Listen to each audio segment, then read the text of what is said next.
그런데 지금 윤석열 대통령 영장에 대한 문제가 뭐냐면 판사의 영장 발부는 무조건 절대적인 거고 비판을 못한다? 기본적으로 판사는 무색, 무취한, 누가 읽어도 명확하고 정확하게 뜻을 전달할 수 있는 판결문과 결정문을 쓰게끔 교육을 받아온 사람들이 판사가 되는 거야. 그런데 지금 인신을 구속하는 영장같이 중요한 서류가 현직 판사들 사이에서도 논란이 있는 불분명한 기재가 쓰여있단 말이야. 이게 말이 돼? 나중에 판단 여부가 문제될 사유를 미리 판사가 적시한 것은 전국에 더욱 혼란을 가져오는 행위가 아니었나, 나는 그렇게 생각해. 안녕 판심이들. 1월 3일 새벽에 갑자기 연락을 받았는데 공수처가 윤석열 대통령에 대한 체포영장 집행을 하러 들어간다고 해서 급하게 YTN에서 인터뷰 요청을 받았어. 판사 출신 문유진 변호사와 함께 짚어보겠습니다. 변호사님 연결되어 있으십니까? 네, 안녕하세요. 문유진 변호사입니다. 네, 안녕하십니까. 굉장히 지금 오전 상황에 긴장감이 맴돌고 있습니다. 그래서 체포영장 집행 과정을 새벽에 일어나서 나도 지켜봤는데 결국 실패로 끝났어. 여기에 대해서 오늘 조금 다뤄보려고 해. 25년 1월 3일 공수처가 윤석열 대통령에 대한 체포영장 집행 시도에 나섰다가 실패했어. 윤석열 대통령에 대한 영장이 발부되게 된 배경에 대해서 차근차근 설명을 해주면, 앞서 윤석열 대통령은 3차례 출석 요구에 불응한 적이 있어. 이에 공수처가 윤석열 대통령에 대한 체포영장을 청구했고, 지난 12월 31일 서부지방법원 이순영 영장부장판사는 내란 수괴 혐의를 대표 제목으로 해서 윤석열 대통령에 대한 영장을 발부했어. 영장에는 일출 전, 일몰 후, 즉 야간 집행이 가능하다는 내용이 담겨 있어. 특이한 점은 영장 자체의 발부 여부만 적시한 것이 아니라 영장에 형사소송법 제110조, 111조가 이 영장에 적용되지 않는다라는 문구가 명시돼 있다는 점이야. 체포영장은 1월 6일인 다음 주 월요일까지가 유효기간인데, 공수처 수사관들은 어제인 1월 3일 금요일 새벽 6시 14분에 차량 5대에 나눠 타고 정부 과천청사에서 출발해서 집행에 나섰어. 이후 1시간 정도 뒤에 공수처 차량이 관저에 도착했고, 7시 53분쯤에 수사관들이 내려서 경호처와 협의를 시작했어. 8시 3분쯤에 수사관들이 관저 안쪽으로 진입하면서 윤석열 대통령에 대한 체포영장을 집행한다는 공식적인 확인을 해주었어. 9시 50분쯤 공조보는 이후 1차, 2차 저지선까지 뚫고 들어갔는데, 긴 대치 끝에 결국 오후 1시 반쯤 공조보는 체포영장 집행을 중지한다는 공지를 언론에 알려왔어. 모두 3중에 저지선이 있었던 것으로 파악되고 있거든. 가장 먼저 경비 초소 철문 뒤에 버스가 있었고, 경호처 직원도 이곳에 50명 정도 있었대. 이것을 뚫고 100에서 150m 정도 올라갔을 때 두 번째 저지선으로 또 버스가 막고 있었고, 여기서는 들어갈 수 있는 방법이 없어서 산길로 돌아서 들어갔더니 마지막이 3차 저지선인데, 여기는 10대가 넘는 차량과 200명 정도의 경호처 직원들이 팔짱을 끼고 출입을 막은 상태였고, 협의 끝에 검사 3명만 관저 앞에 가서 윤 대통령 변호인 2명을 만났고, 결국 윤석열 대통령은 만나지 못한 채로 영장 집행을 중지했어. 먼저 이번 사태에서 중요한 법률적 쟁점들을 5가지 짚어볼게. 첫 번째는 왜 1월 3일 금요일에 체포영장을 집행하러 갔을까? 공수처가 체포 시점으로 금요일 이른 아침을 택한 건 윤 대통령 지지 집회 인원이 대거 몰릴 주말만은 피하겠다는 계산이 깔린 것으로 보여. 윤석열 대통령의 내란 혐의를 수사하고 있는 공수처가 법원에서 발부받은 체포영장 시한은 다음 주 월요일인 6일까지야. 주된 집행 장소는 서울 한남동에 있는 대통령 관저인데, 어제 금요일을 넘겨서 주말로 넘어가게 되면 집회 인원이 몰리면서 충돌 가능성이 큰데다가 다음 주 월요일인 오는 6일은 체포기한 마감 당일이기에 너무 빠듯해서 지지자들이 집결하기 어려운 새벽쯤에 체포영장을 시도했던 것으로 보여. 두 번째는 판사 쇼핑 논란이야. 대통령은 헌법에 의하면 우리나라 원수이며 외국에 대하여 국가를 대표하는 사람이야. 우리 판심이들 이제 우리나라가 1심, 2심, 판심, 1심, 2심, 3심으로 이루어져 있다는 것쯤은 잘 알 거야. 우리나라 지방법원 중 제1번 대표 자리는 그럼 어딜까? 바로 우리나라 수도가 있는 서울중앙지방법원이야. 그런데 우리나라 대표인 대통령에 대한 체포영장을 발부받았는데 서울중앙지방법원이 아닌 서울 서부지방법원에서 영장을 발부받는다? 뭔가 이상하지 않아? 경찰들이 구속영장을 신청 신청하면 검사가 구속영장을 청구하고 그 다음 판사가 구속영장을 발부하게 되어 있어. 그런데 일부 경찰이 구속영장을 쉽게 발부려고 법원 쇼핑을 하는 경우가 있어. 일반적으로 지방에 있는 지원 법원 같은 경우에는 본원 법원에 비해서 규모도 작기 때문에 영장이 쉽게 나온다고 생각을 하는 경우가 있거든. 아무래도 지방은 중앙의 견제가 덜 미치잖아. 그래서 일부 경찰들이 실질적으로 보면 주된 관할지가 본원인 수원인데 부수적인 두 번째 관할지인 평택이나 뭐 성남 지원 이런 지원에 구속영장을 신청하는 경우가 있어. 그러면 훌륭한 검사님 같은 경우에는 경찰의 구속영장 신청을 기각해 쉽게 영장이 나오는 곳으로 편법으로 택할 것이 아니라 실질적 관할지로 정정당당하게 다시 신청하라는 뜻이야. 판사 쇼핑하지 말고. 그런데 공수처도 이와 비슷하게 대통령에 대한 체포영장 청구를 하면서 서울중앙지방법원이 아닌 서울 서부지방법원에다가 체포영장 청구를 한 거지. 공수처가 청구한 윤석열 대통령에 대한 체포영장을 12월 31일 서울 서부지방법원이 발부한 것을 놓고 법조계 일각에서는 공수처가 판사 쇼핑을 했다는 비판을 제기하고 있어. 왜냐하면 서부지방법원 주요 판사들이 이념적 편향성 논란이 좀 많거든. 더불어민주당이 추천한 헌법재판관 후보자들이 모두 서부지방법원장과 서부지방법원 부장판사를 지냈고 이번 윤석열 대통령 체포영장 심사를 담당했던 부장판사와 야당 추천 헌법재판가들 모두 법조계 진보 성향 모임인 우리법 연구회 출신으로 알려져 있거든. 실제 공수처법에 따르더라도 제1심 재판 관할은 원칙적으로 서울중앙지방법원이야. 대통령에 대한 체포영장을 청구하면서 서부지방법원에 청구한다? 좀 정당성이 없어 보이는 행위가 맞아 보여. 공수처 입장에서는 정정당당하게 청구해서 발부받는 것이 좋았을 것으로 보여. 세 번째는 영장의 적법성 여부야. 체포영장 발부와 관련하여 서부지방법원이 형사소송법 제110조, 111조 적용을 예외로 한다고 적시를 했단 말이야. 굉장히 이례적인 문구야. 체포영장에는 경호처가 영장 집행을 막지 못한다는 취지의 내용이 담겨 있는 것으로 보이는데 형소법 110조, 111조 내용이라고 들었습니다. 이것에 대해서 좀 설명을 해주신다면요. 네, 지금 특이하게도 영장에 경호처가 영장 집행을 못 막는다는 취지의 내용이 들어있는데요. 이 네. 형사소송법 제110조는요. 군사상 비밀을 요하는 장소는 책임자의 승낙 없이는 압수 또는 수색할 수 없다. 따라서 그 군사상 비밀을 요하는 장소에는 책임자의 승낙이 필요하다는 이 조항이고요. 제111조는 공무원 또는 공무원이었다는 자가 소지 또는 보관하는 물건에 관하여는 이 소속 공무서의 승낙 없이는 압수하지 못한다라는 규정입니다.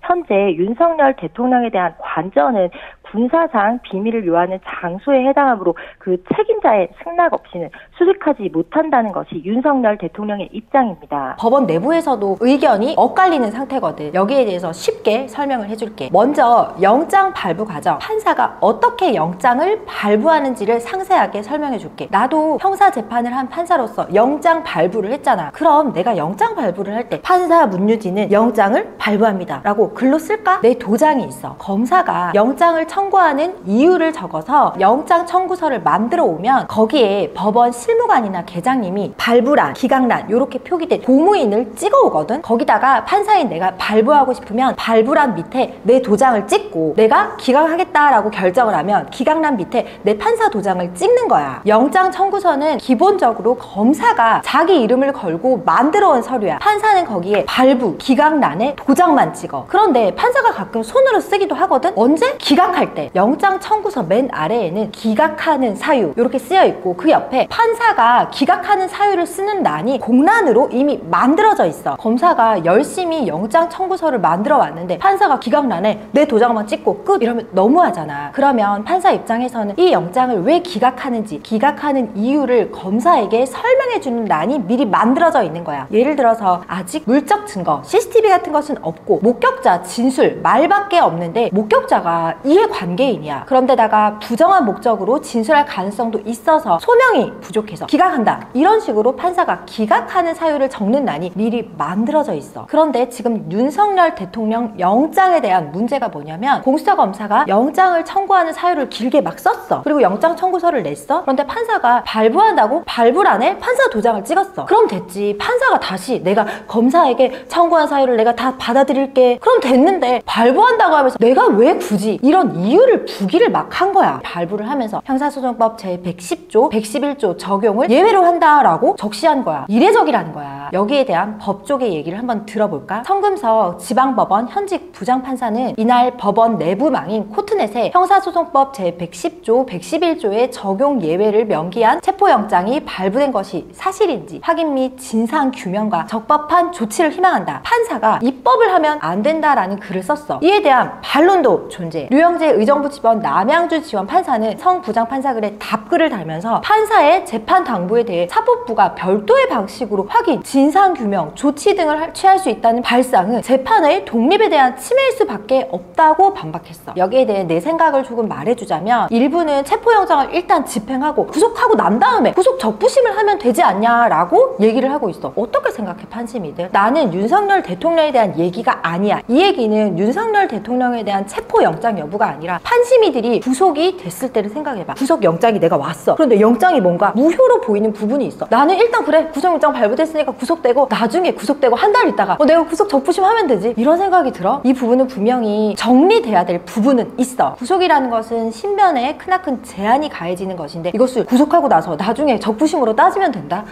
이건 좀 우리가 일반인의 입장에서 생각해 볼 때 판사의 영장 발부는 무조건 절대적인 거고 비판을 못한다? 이 부분은 분명히 우리 판심이들도 생각해 볼 부분이 있어. 다시 한번 말하지만 이 부분은 윤석열 대통령에 대한 정치적 판단이 아니라 그냥 일반적인 영장 발부의 유효성 얘기라는 점을 다시 한번 내가 분명하게 해둘게. 다시 돌아와서 이 부분에 대해서 윤 대통령과 대통령 경호처는 체포영장의 적법성 여부를 문제 삼고 있는 거야. 집행의 실효성을 담보하기 위해서는 법원이 이례적인 내용의 영장을 발부할 수 없었다 이런 시각도 존재해. 지금 우리나라 대통령에 대해서는 군사상 비밀을 요하는 장소에서는 수색을 할 수 없다라는 규정이 있거든. 그건 왜 그래? 영장은 더군다나 판사가 1심, 2심, 3심 단계가 아니야. 한 명의 판사가 발부해버리면 끝이야. 그런데 군사상 비밀을 요하는 곳에 그 영장을 들고 들어갔다. 말이 안 되잖아. 따라서 군사상 비밀을 요하는 장소에서 함부로 영장 집행을 하는 것은 우리나라 안보에도 크나큰 문제가 될 수 있기 때문에 이미 기존에 법 규정이 존재하는 거야. 그리고 판사의 판결문과 결정문은 해석의 여지가 없이 무색, 무취한 용어를 사용하도록 교육하고 있어. 이게 무슨 말이냐면 판사가 판결문을 썼어. 피고는 원고에게 대여금 2천만 원을 지급하라. 이거 2천만 원 지급하라는 거야 뭐야? 원고 입장에서는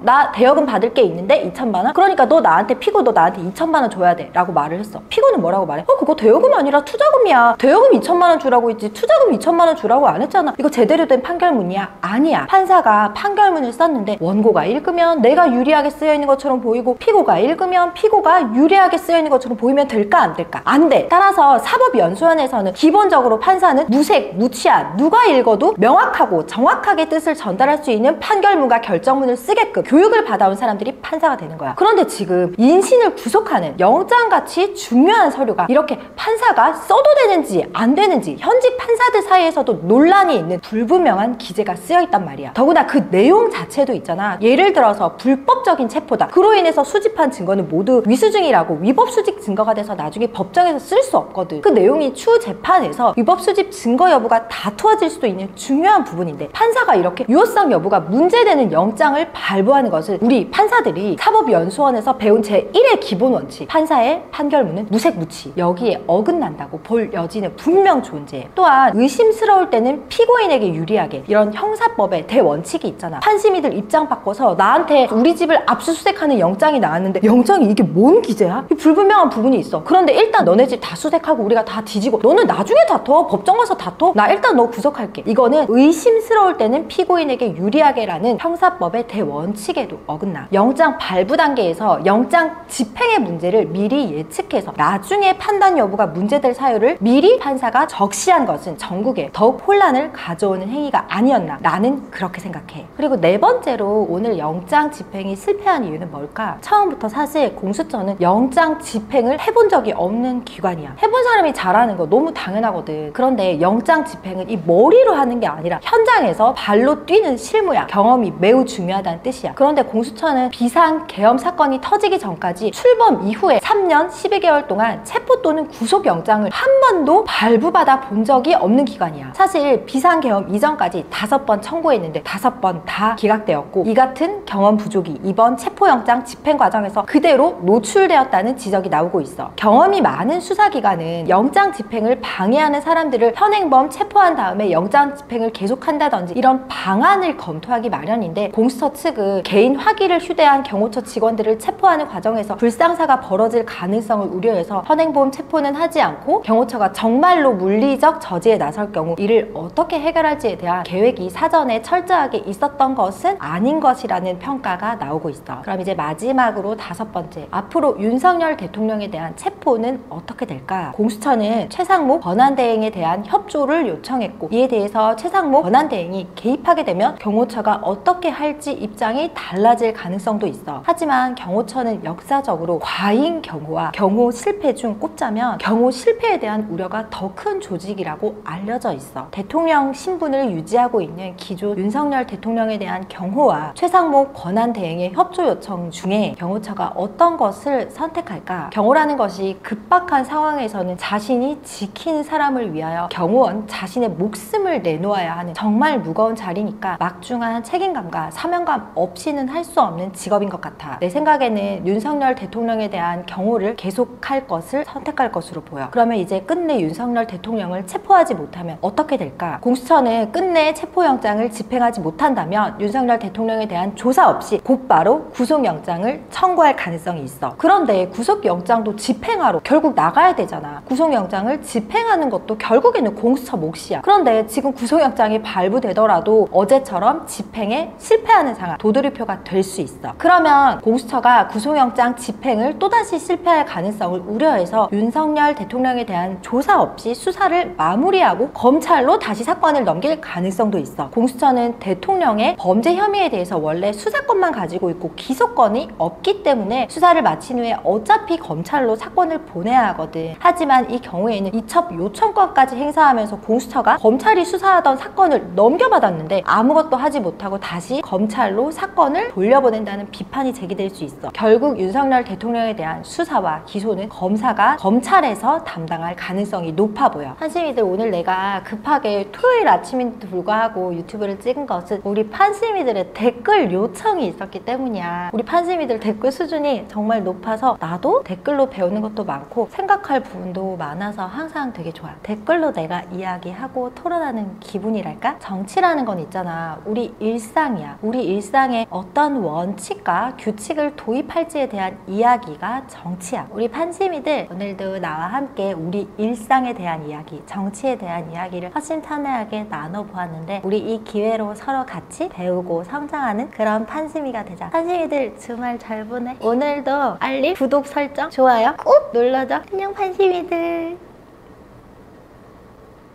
1심, 2심, 판심, 판심 법무법인